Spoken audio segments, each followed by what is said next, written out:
একজন মা বলে, আমার ছেলেটা খুবই খারাপ, বউয়ের কথা শোনে।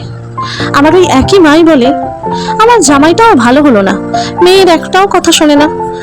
বোন বাপের বাড়ি এসে বলল, ভাইটা আর আগের মতো নেই, বদলে গেছে, খোঁজ খবর নেয় না, নিমন্ত্রণ তো অনেক দূরের কথা, উৎসব পার্বণে ভাঙাভাঙি একটা পোশাকও দেয় না, একটু বিপদে পড়লেও যে ভাইয়ের কাছ থেকে সাহায্য পাবো সেটুকুও আর আশা করি না।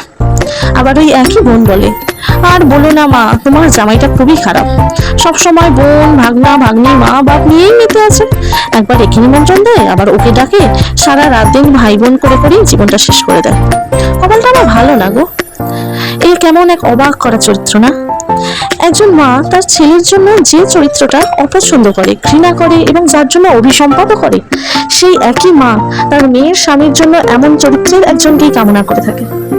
অপরদিকে বোন তার ভাইয়ের যে চরিত্রের জন্য অপছন্দ করছে, সেম একই চরিত্র তার স্বামীর হোক সেটাই সে আকাঙ্ক্ষা করে।